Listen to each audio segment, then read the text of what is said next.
Hi, Debbie Chu here from Chew on Vegan, and welcome back to my kitchen. Today I'm going to be making sweet potato and chickpea burgers. I found this burger recipe on Trisha Yearwood's cooking show. She did an episode where she did a vegetarian burger, so I really liked it, so I wanted to share it with you. So let's get started. I'm going to be starting with 3 different kinds of sweet potatoes. I have a yellow, a purple, and an orange. I'm going to peel these and put these in the bowl. These have already been baked and cooled, so I'm going to just peel these off. Maybe I'll cut the end off here.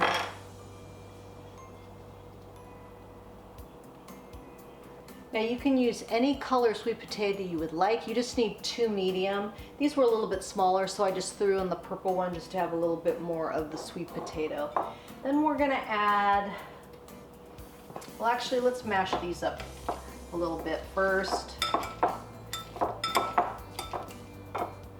And then we're going to add 1 can of drain and rinse chickpeas.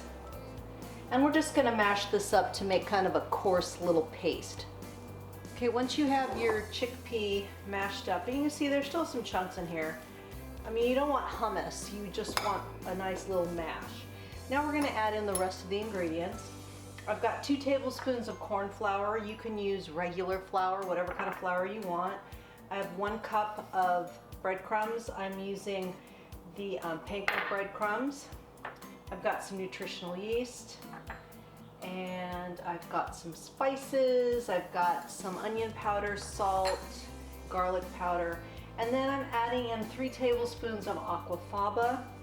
And if you don't know what that is the water, the little gelatinous fluid that's in with the beans.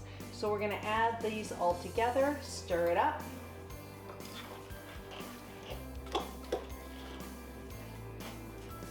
So once you're ready to make these burgers, we're just going to put them on a skillet on the stove over here. So let's move over to the stovetop and we'll cook these up.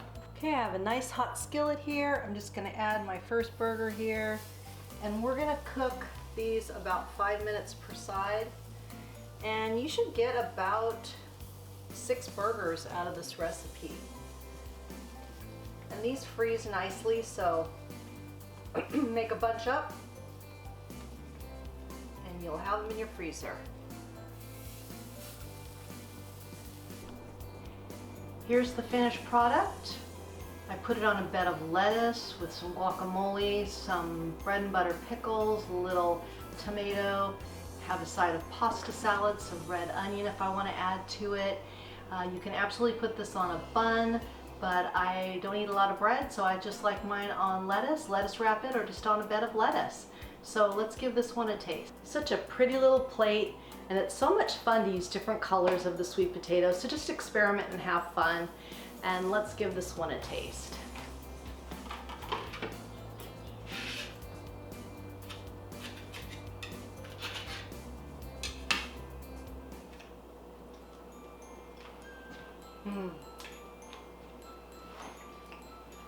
Really, really good. Such good flavor. I love all the combo of the breadcrumbs. And I forgot to mention the aquafaba acts like an egg, so it helps keep it together. It's a binder. So you definitely use the aquafaba. It really helps keeping it together. But the taste is very delicious, and I hope you give this one a try. It's good for you, it's good for the animals, and it's good for the planet. And remember, what you put on your plate determines your fate.